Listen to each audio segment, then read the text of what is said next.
Welcome!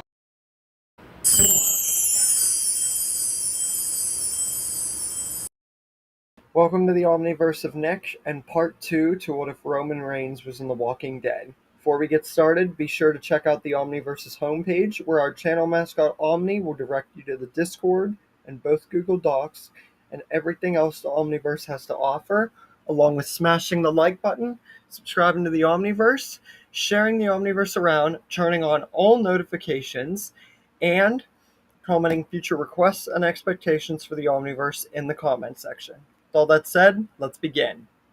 Last time we ended off with Troy Otto being taken away by Roman Reigns and the bloodline, and Madison and everybody else being spared and not having their shoes taken, making it back safely, and him warning them that Troy Otto isn't coming back, and he would get tortured over and over again by Solo and Roman after the death of Paul Heyman. And now, after awakening to see he's still alive, Troy and Roman stare down face to face.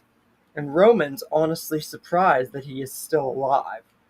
But Troy just smiles, showing no fear before the tribal chief, which at first just, slightly annoys Roman, but more and more starts to get on his nerves after Troy just keeps bad-mouthing him, saying, "You don't have the balls of what Walker and his people do. None of you do. You really wanted to torture and kill me?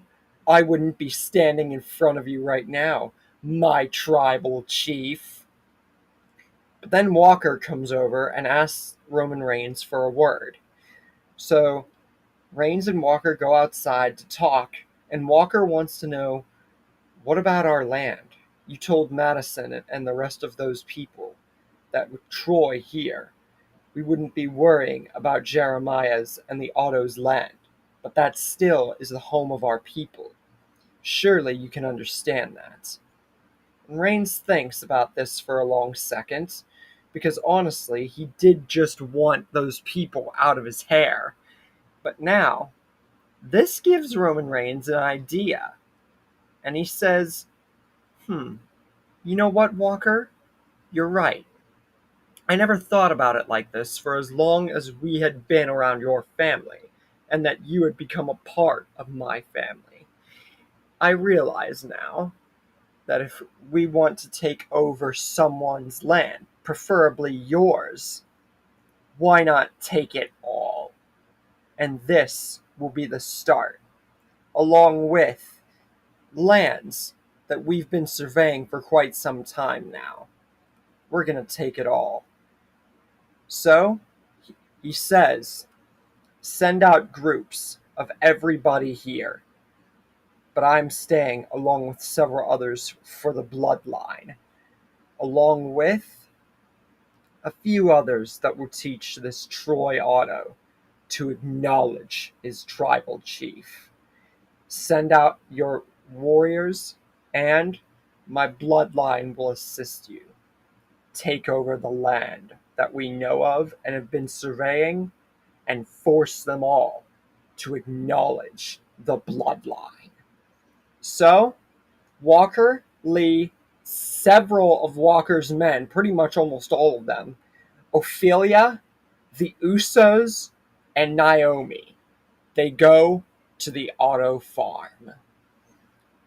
Nia Jax, JC Mateo, Sami Zayn, or Sami Uso, and the Tongans, Tama Tonga and Tonga Loa, go to the dam to go and take that over. And as for the rest, Roman Reigns, Solo Sikoa, Jacob Fatu, and Tala Tonga, or Haikalu, they all stay behind with Troy, who's very surprised at this turn of events, but he just keeps bad-mouthing. And he just says, you sent your entire bloodline, and you think they're going to be the ones to take over these locations? You won't even get past my farm, let alone all of those other places. And you for sure will never take anything over without a wise man. But then again, I already took care of that, now didn't I? But Reigns just smiles because he knows that Troy's just trying to get under his skin and he has nothing. He can't possibly take them all on at once, let alone withstand Roman Reigns. So Reigns isn't even bothered by this act of bravery and stupidity. And he braces up his fists and said, he's already done everything that he needs to do. He's already tortured Troy enough. But still, he's shown guts, bravery, stupidity, and just pure strength to be able to go through all the beating from his enforcer, Solo Sikoa, and himself, and still be alive and not acknowledge Roman Reigns. But Roman Reigns never said that they were done. This has just been part one of forcing Troy to acknowledge him. There's never been a part two. Not in the time that his family has been in this whole mess, let alone with Walker's tribe. So, that's why this is extra special.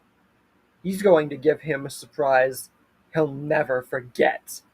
And then, Roman Reigns and the bloodline will get the acknowledgement from Troy Otto that they deserve and the revenge for Paul Heyman. And then he calls out to two people. And they step out from behind the gas station from what it seems to be another facility in their compounded gas station area. Braun Breaker and Bronson Reed. Now, if you're wondering why Naomi, Braun and Nia Jax are here, Naomi and Nia Jax are part of the bloodline. Braun and Bronson, they are as close to getting a part of the bloodline just like JC Mateo, so they're included. And Troy at this point is actually kind of worried, but every one of the bloodline just holds him still, while Roman Reigns just watches as both the Brawns make their way towards Troy.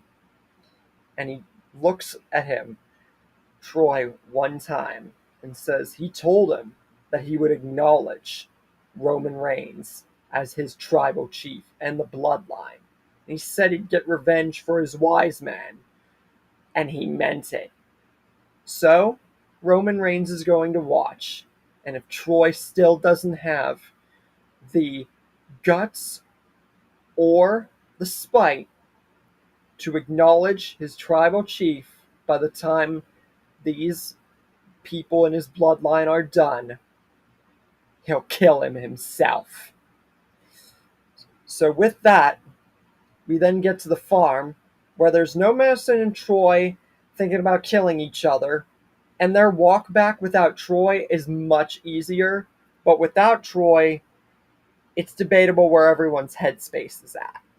Many of them would probably just want him dead, especially Madison. She would have tried to kill him before they even reached the farm.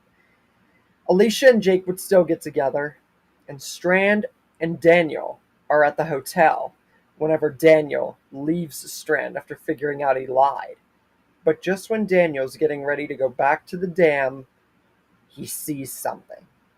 A figure with loads and loads and loads of weapons, spears, and guns and swords is travailing his way past the hotel, a great deal off from the hotel, in fact, like he didn't even see that it was there or anything. And all the walkers that seemingly were at the hotel were taken care of. It's like that guy was just there, but he's running off, and he seems to be going really fast, like he's looking for something. So, while he's running off, Daniel can't quite get a good look at him, but all he knows that it's a bald-headed figure with loads of weapons, like a storm of weapons, and very weird getup, almost like he's from the other side of the world. So Daniel decides He's going to do something else. He decides that even if the dam might be in jeopardy, and even if he hasn't found his daughter yet, this seems like something he should investigate, in case it would become a problem later on. So Daniel decides to pursue the man. Will he catch up with him? If he does, what will happen? And what is going to happen to Troy? Will he acknowledge Reigns? Or is the future of the bloodline going to these communities, Daniel leaving, and everything else happening, putting in a jeopardistic future for what if Roman Reigns was in The Walking Dead? Now get out! What? Get out! Everybody get out!